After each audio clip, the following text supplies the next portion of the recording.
Good morning and welcome to Meet the Artist. This morning, we're pleased to have Dr. Russell Steinberg with us to interview our guest conductor, Marcelo Lehninger. In addition to being the informative and entertaining pre-concert lecturer, Dr. Steinberg is a composer, conductor, and pianist. I'd say that's pretty amazing.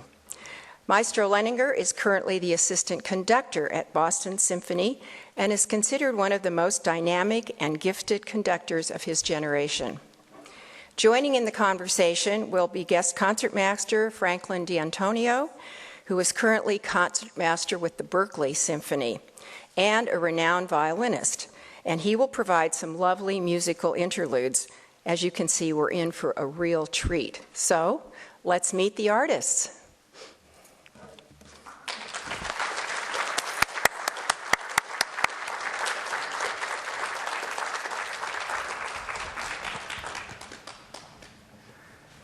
Okay, let's take a seat.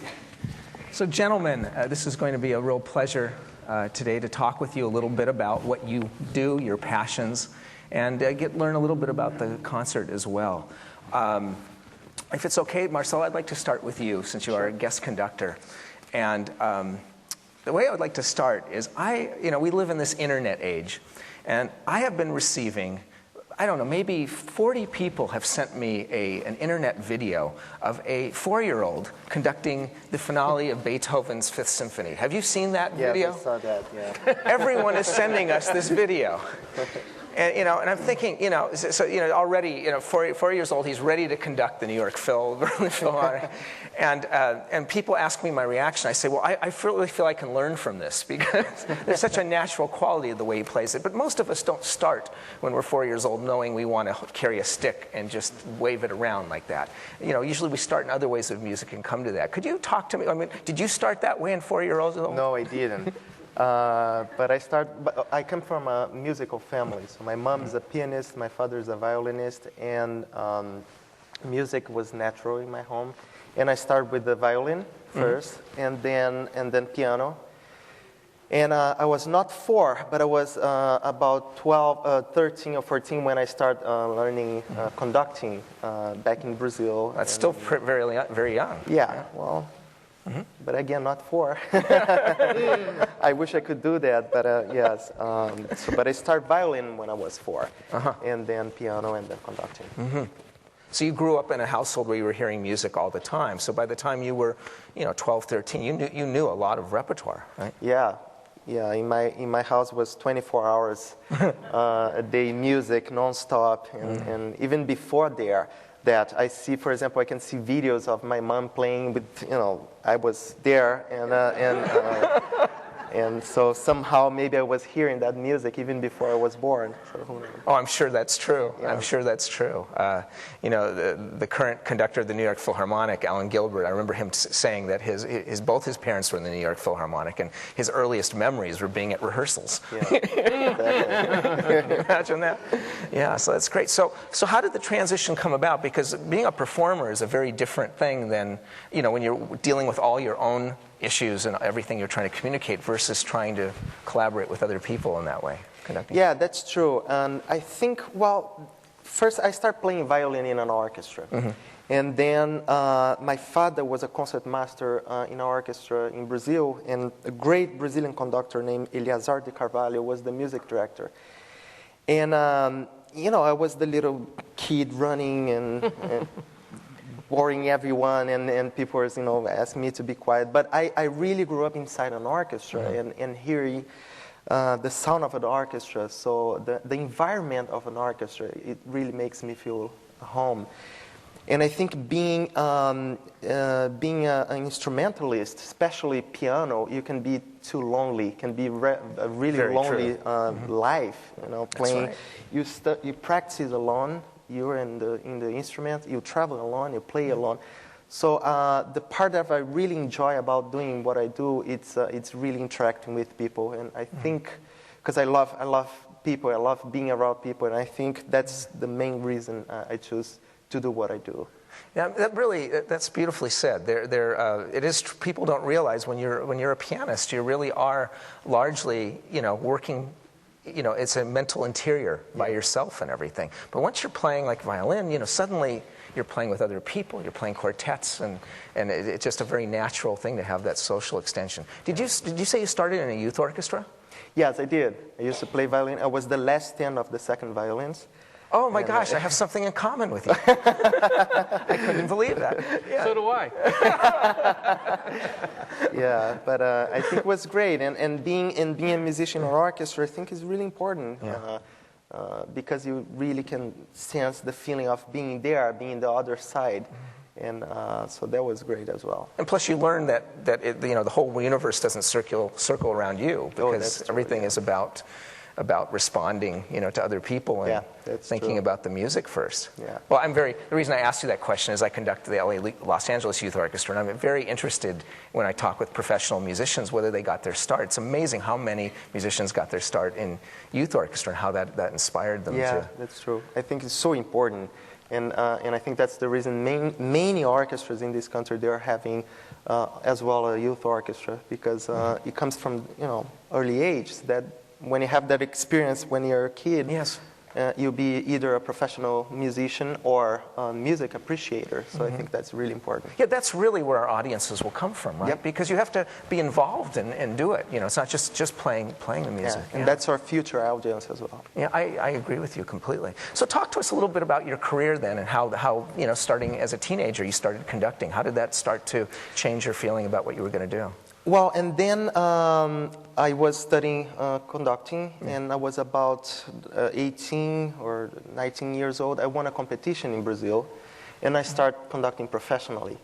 Which is, yeah, it's young to be a conductor conducting professionally, but it gave me a great experience conducting great orchestras. Then I decided to come here to the United States and do my master's at Bard College, upstate New York, with Harold Farberman. And I just stayed. I stayed in New York, then Washington. I was working with the National Symphony. Then I was back in Brazil for 10 months, and now I'm at Boston Symphony. Well, talk to us about the Boston Symphony. That's an orchestra with an amazing heritage. Interesting for composers. You know, that was the orchestra that commissioned Bartók's Concerto for Orchestra and so many other great pieces. Yeah, that's true. Yeah. It's an amazing orchestra to start with. They're really terrific, and it's a great environment. And as you said, there is so much history there. The concert hall is beautiful. Yeah. It's really something. And just to be able to be there and watching those great conductors rehearse the orchestra and conduct the orchestra, and being able to conduct the orchestra as well. I had my debut with them in last October. Wonderful. So it's an amazing experience. It's very very important for my development, I believe, and I'm really happy to be there. Although we were talking before, I'm much happier here in California because of the weather now. But being at the Boston Symphony, it's very thrilling. Believe it or not, you're not the first person to have made that observation. And I bet you half of this audience at least came from the East Coast. And we'll never go back. Yeah, no, and as we mentioned, because I was in Boston too, the wind tunnels from the buildings add to the joy. Yeah. Turning the corner. Yeah. And I was telling Marcelo, if you're really enjoying January, just wait till February. It gets better. So that's right. Could you tell us a little bit?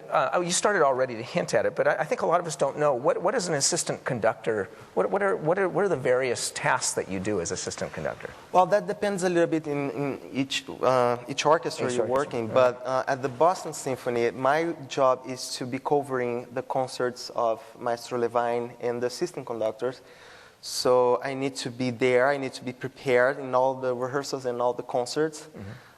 Sometimes you have some palpitations when the phone, rings half an hour before the concert, and they ask you to bring your tails because Maestro Levine's flight is delayed or something. And also I get to conduct the orchestra. I conduct in the Symphony Hall last October, and I'm going to conduct in Interlude next summer.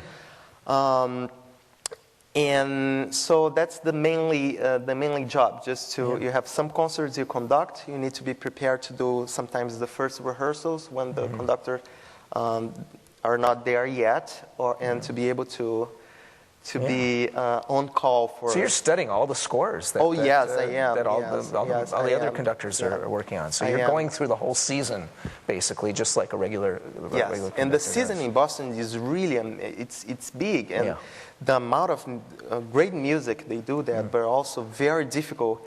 The repertoire is amazing. I have a pile of scores like that I have to learn in a such short time. Yeah. And here as well, I hope I had more time to do some tourism, but I have like a pile of these scores I have to learn, so I'm studying my hotel room. But it's really amazing. It's a great place to be, very inspiring, and I'm happy to be there. Yeah, I want to talk with you a little bit about that because, as a guest conductor, being on call, like a doctor who has to suddenly go with any kind of opportunity that comes up or emergency. For instance, you're conducting here. When did you find out that you would be conducting the concert this week? I think it was last Thursday, maybe. Wednesday, Thursday. Yeah. Yeah. So when it was confirmed, and I was glad that I had the week available to come here and to have a few days to actually prepare. Yeah, I had a few days to prepare. Luckily, I had the pieces. I knew the pieces, and I conducted the pieces, except the Bernstein. I never conducted before, and then I knew the music, but I never learned before. So I really opened the score on Thursday and was spending 8 hours a day just learning everything as much as I can to be prepared. Do you think that the conductors are a little bit like those emergency people in the hospital that live on the adrenaline? The excitement of just having a few days to make this whole thing happen like that. Well, unfortunately, I just discovered that. I hope I knew that before I choose to do what I do. I'm kidding. I love what I do. But yes, you live in a constant adrenaline because you never know what's going to happen. And as I said, sometimes I had crazy stories to tell you. For example, I remember once in Washington, I'll tell you briefly. I was in Washington covering a concert for Slatkin, Master Slatkin. And they have 3 concerts there, the same program, 3 evenings. And the second concert, I was at the audience. And I remember the artistic director coming up to me like white, and he told me, well, you need to conduct tomorrow. Slatkin is not feeling well, and you need to be prepared for tomorrow. And one of the pieces was a contemporary piece, and I was like, what? And I remember, well, you need to be prepared. So the next day, Slatkin got a little bit better, but they still was like, oh, you still need to be prepared. We don't know what's going to happen. And I remember it was 5 minutes before the concert. Oh my gosh. Backstage, ready with my baton, was like, am I going on stage or not? Just give me a cue or something. And Slatkin got there, and he was like, I'm feeling better. I'm gonna work on the first half, but be prepared for the second. And anyway, when the concert was finished, was like, and I think the relief I had was even bigger if I was conducting the concert. That might have been your greatest performance. Yeah, probably. Probably. I never been so concentrated and focused. But yeah. That's an amazing story. And I think it talks a lot about the flexibility you have to have. Yeah. People don't understand, conducting involves so many other things besides the actual direction of the orchestra. There's so much else involved. Now, when you are going to, traveling to places like an orchestra like the West Symphony, which you haven't worked with before, how do you go about establishing rapport? Because there's so little time and everything. So how do you do that to make the music come alive? Well, it comes. There is many techniques and rehearsing techniques you can apply, and also it's really is a teamwork, and you feel the orchestra, you feel how they're responding to whatever you're doing, and you need to be able to change it as well and go to another direction sometimes. And of course, it comes to some experience. So you see how they respond to things that you're saying. It's hard because there are 80 musicians, there are 80 people that you need to be there and say good evening or good morning or whatever, and we start from something. And so it's a hard first relationship, but you learn how to deal with that, and you learn how to approach them in a positive and healthy way. So usually works. I don't know if you're working right now, but usually works. With Marcelo, it worked very well. Thank you so much. Because when you think of it, these 80 musicians all have their own idea of how the piece should go. That's true. And so you're playing around But with really, that. the approach, and I think that's important to do, because many people, they don't know exactly what the conductor's job is. But maestros doesn't exist anymore. Yes. We're not masters. Right. And I'm saying that because we're not teaching musicians how to play anymore, because the professional level now it's so high. Yeah.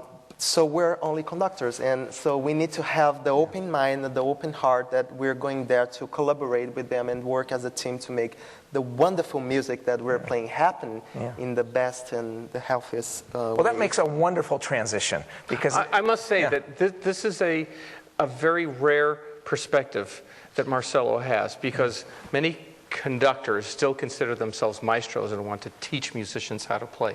The fact that he is sensitive, and one of very few conductors, I also have worked with some Russian conductors, Yuri Temirkanov and Gergiev, and they respect the musicians enough to realize that this is a collaborative effort as opposed to a teaching experience. And very few things turn off an orchestra member as quickly as when they start getting instruction from a conductor on how to play the instrument, as if they have no experience at all.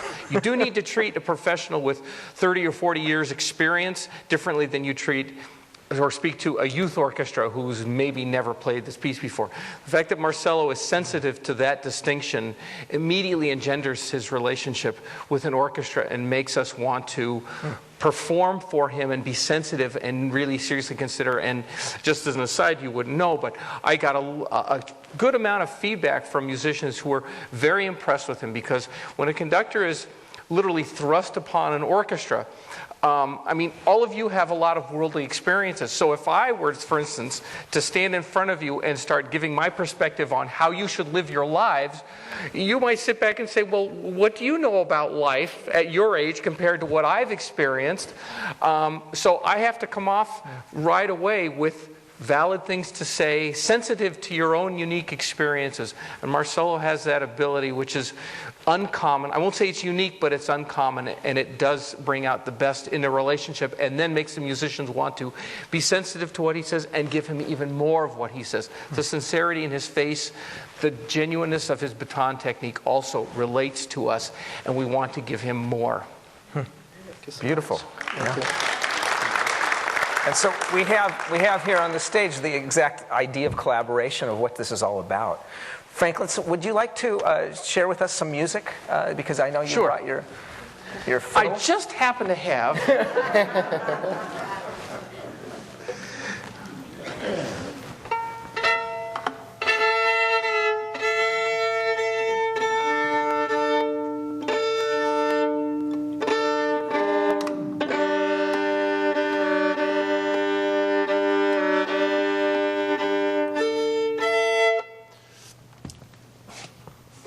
this is the prelude to Bach's E major partita.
Reminder why Bach is the master of all.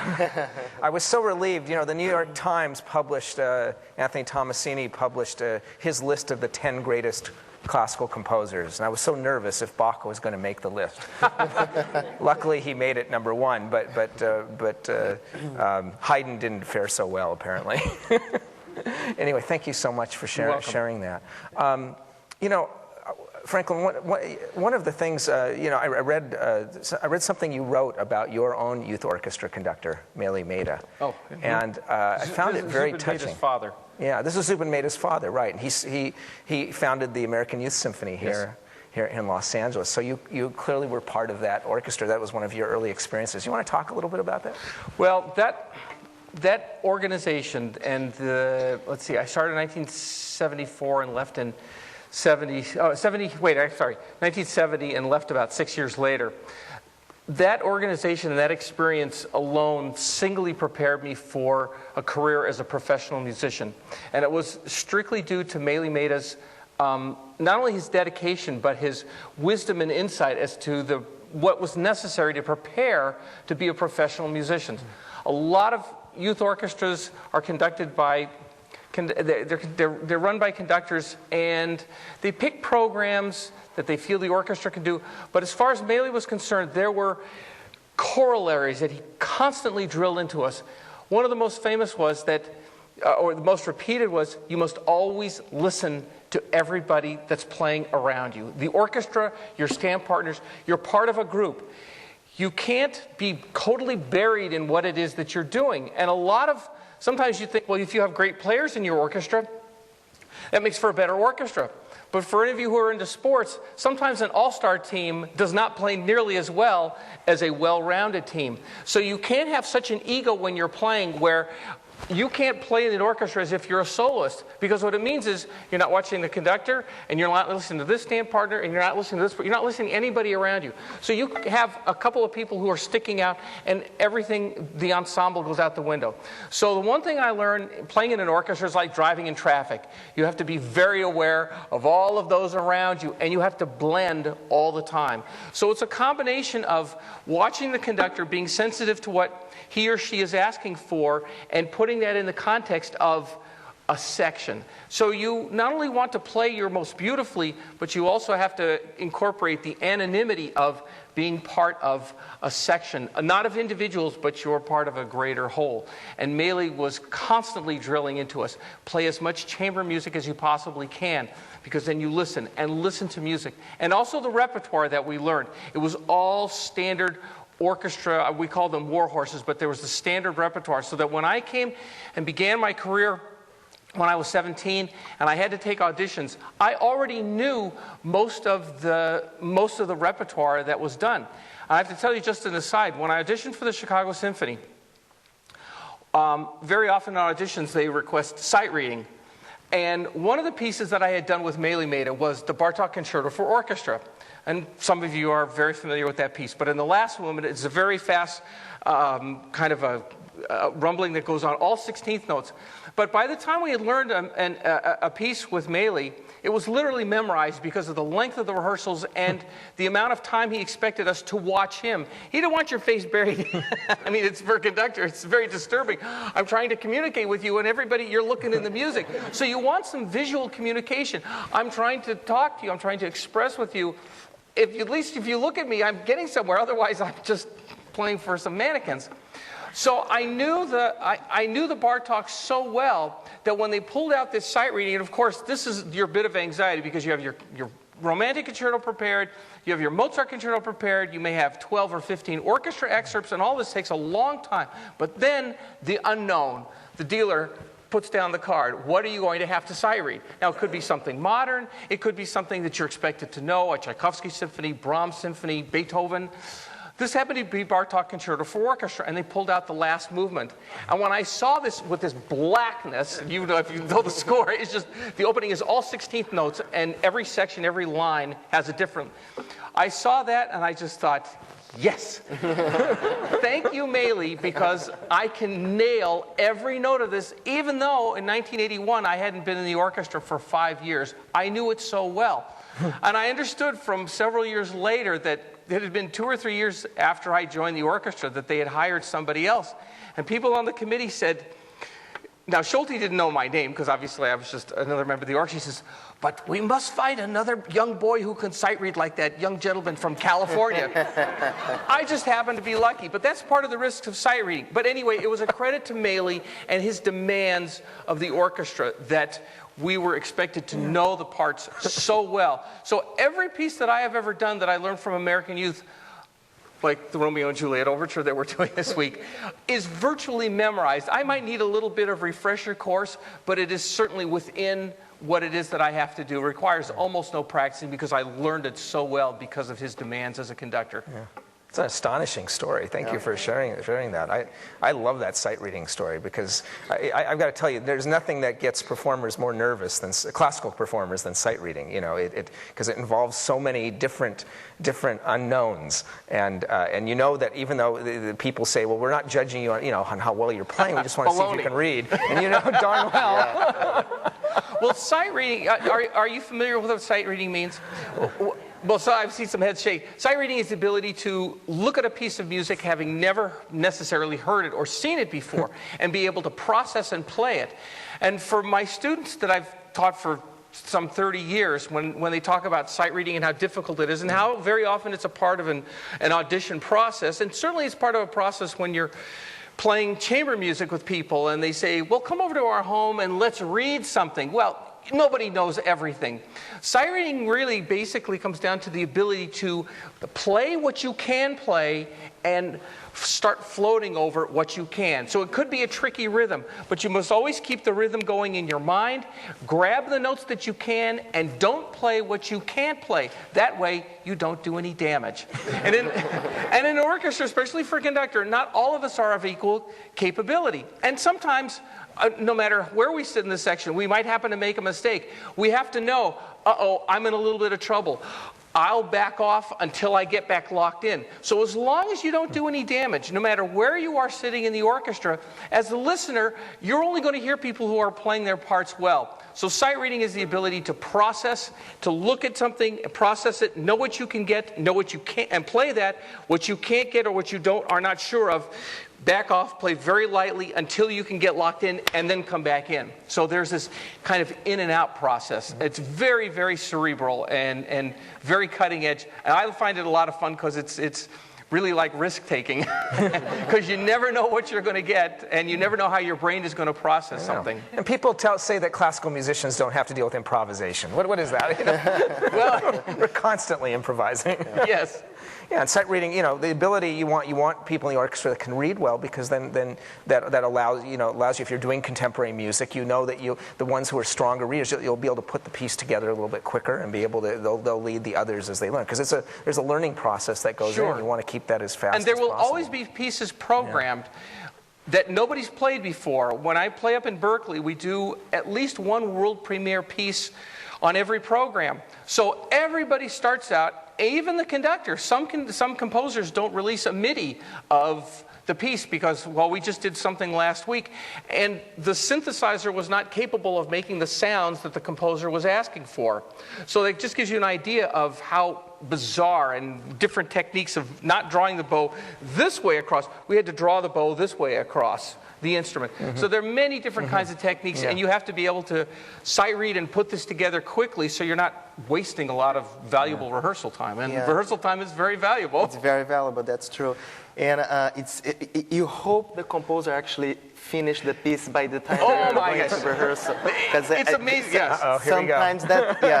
Sometimes that doesn't happen. And I remember one time I was doing a contemporary festival, and I was conducting 5 contemporary pieces, and I remember one and I didn't have the piece yet. Yeah, you can't study the whole piece yet, and can be tricky, can be hard. Sometimes you open, it was like, what? How am I going to conduct this? I mean, it's, the rhythm is 15/4 whatever. And I remember this composer, he was a character, and he was finishing the piece in the hotel minutes before the first rehearsal, and we have to leave the hotel. And he was very shy, and he was very embarrassed because of he didn't finish the piece yet. And he was putting the pages of the score under my door.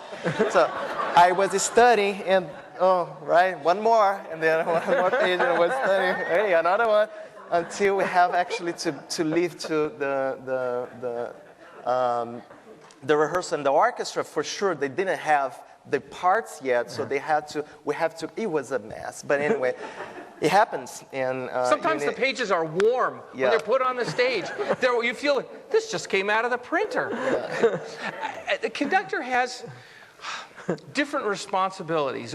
I can't say necessarily whether I won't speak to whether they're greater or not, because he can always do this and say, how come it isn't?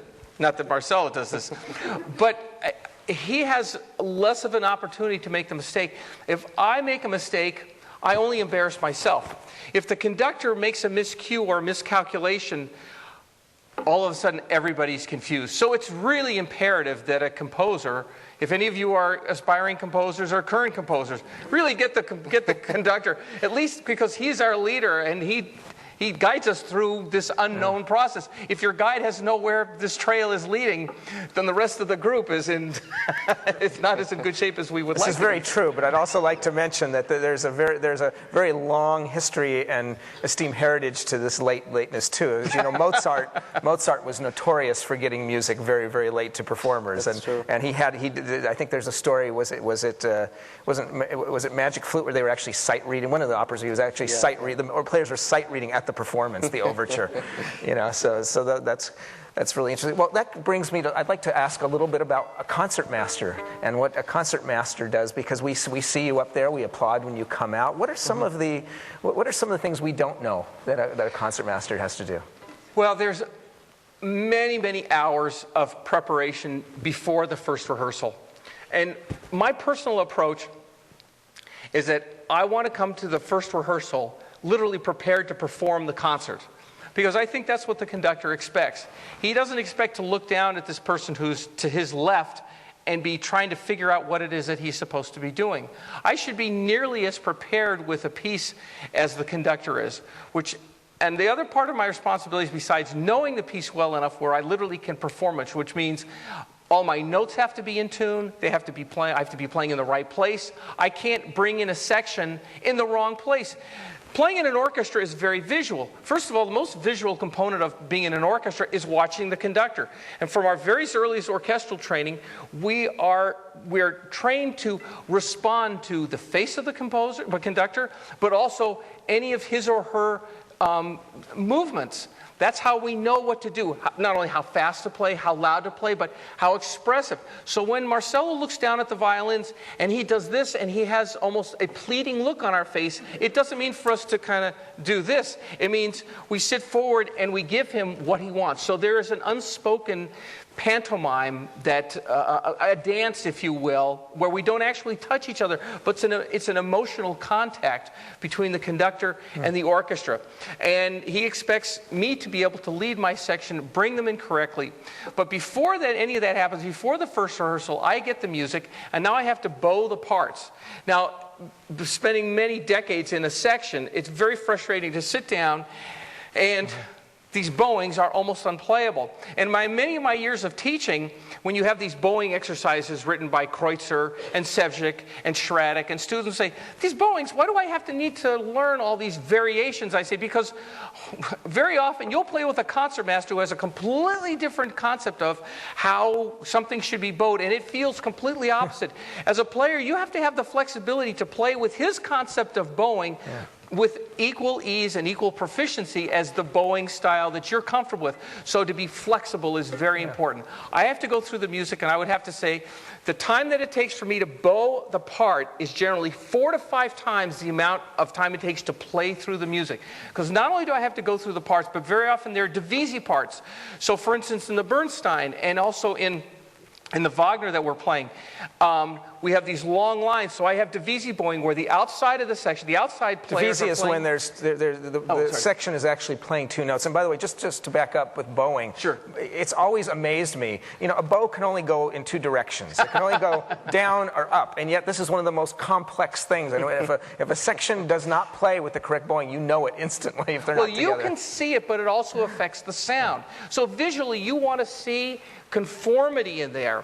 Now, in some of the sections, when you come to the performance in the Wagner, you'll see that the violins are not changing the bow at exactly the same time. The reason I did that was because Wagner has written, composers don't take into account bowings. They're thinking of the sound that they want, and it's up to the players to deliver that sound. So we have these long, long legato markings, which show how the phrases are to be. We can't hold the bow that long. The winds and brass can take these very, very long breaths that can last maybe close to a minute if they have good lung capacity. We can't draw the bow for a minute and produce any kind of sound. So I vary the bow so that the inside and the outside are changing at different times. So to you may see the bows change at this different time, but to your ears, you hear this long phrase because we're not all changing the bow at the same time. So all of this has to be considered, and it all has to work out, because at the first rehearsal, the bowings have to be right. The last thing these professionals sitting behind me want to see is, this doesn't work out, this guy doesn't know what, he didn't do his homework. Just the same way. So I have different responsibilities, but the same way with the conductor. He has to learn his homework, and I have to prepare my homework, and that takes a lot of time. And after I finish everything, I still go through and play it through a couple of times, because I may have thought it worked out, but I made a mistake here. This is marked wrong, because it goes to the librarian, and then he puts all those bowings in those parts. And then everybody has to stop, and it interrupts the rehearsal. So any mistakes I make in my preparation stops the rehearsal, stops the flow, and I don't want to interfere with what it is that the conductor wants to say because of some error that I made in that respect. So I'm kind of middle management. Excellent. So Franklyn, maybe why don't you? I know you have another piece you'd like to play, so we can focus on bowing then. What is it you'd like to play for us? Well, I would like to do G minor fugue, also by Bach. And one of the things that, as I studied this piece and I learned about Bach, Bach is a lot of great violinists. I studied with Jascha Heifetz, and he considered Bach to be a musical or the violin equivalent of the Bible. And you realize, of course, whether you're religious or not, there are a multitude of interpretations. And people have very strong opinions about how the Bible should be interpreted, as they do with Bach. So Bach is a dangerous composer to take on, because you're probably going to perhaps offend a lot of people. But one of the things that amazes me about Bach as I've studied it, and I try to think of Bach not as just for a solo instrument, but I imagine it on an orchestral scale. And he's taken an orchestral work and he's reduced it down to a single instrument that is designed literally to play one note at a time. The violin is not really designed to primarily play more than one note. And the reason for that is you can see the bridge is slightly curved. Well, this allows us, as opposed to the guitar, which is a chordal instrument, we have to now play on more than one string, so there's a lot of bowing work that's done with this. This is the G minor fugue, and try to listen to how the theme passes throughout the piece.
It's just beautiful. You know, it reminds, whenever we hear these, the partitas, the sonatas, or the cello sonatas, this feeling of the instrument transcending all of its limitations, the sense of trying to reach the sublime, it really hits us with Bach all the time in these pieces. And this is a good transition to talk about the concert that you're going to be conducting, Marcelo, because it's titled Love Actually. Not love virtually, not love lackadaisically, not love,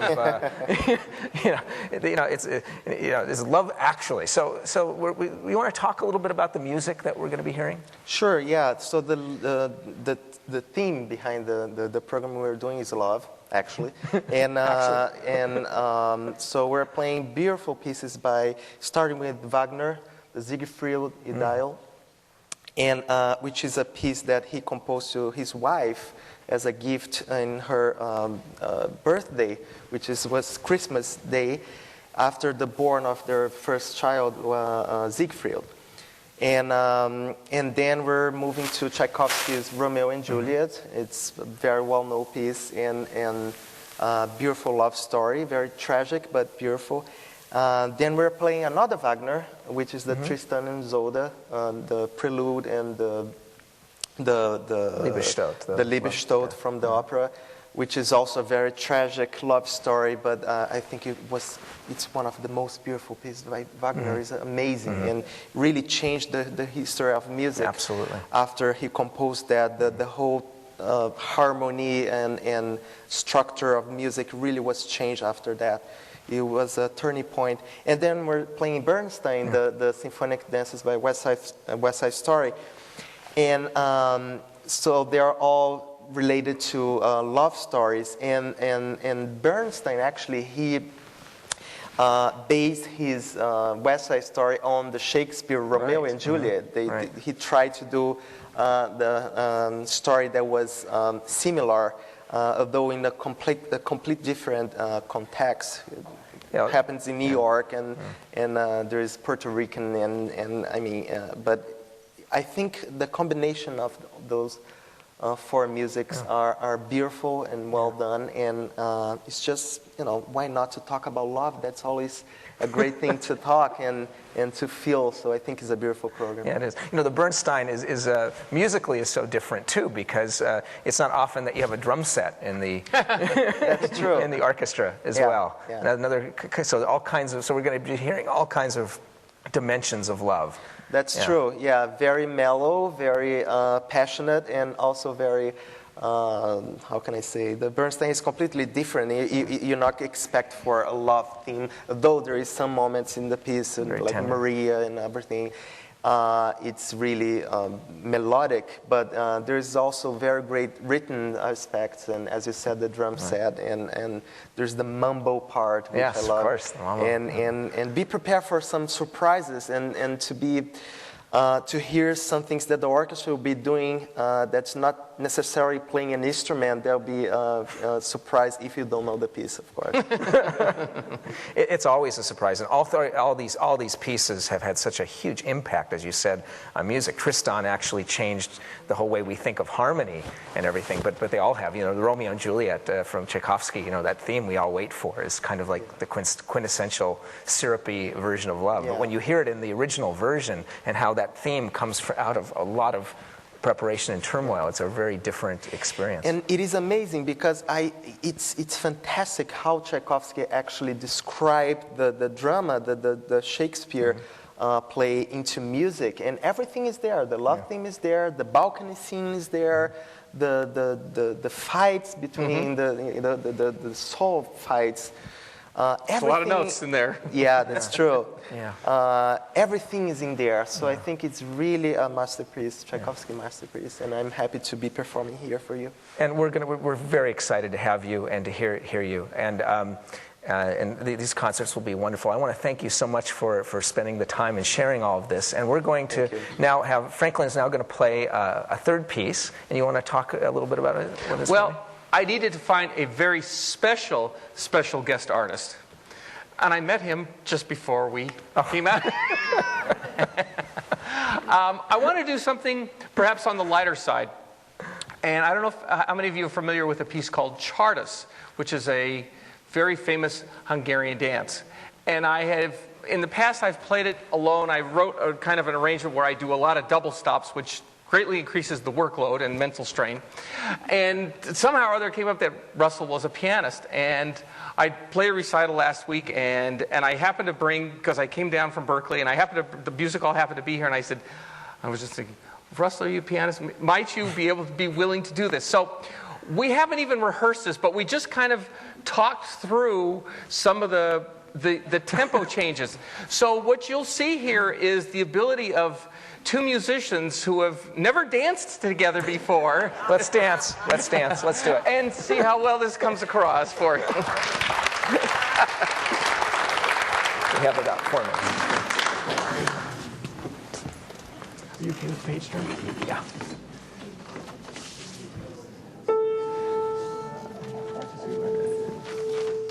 Okay.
Thank you.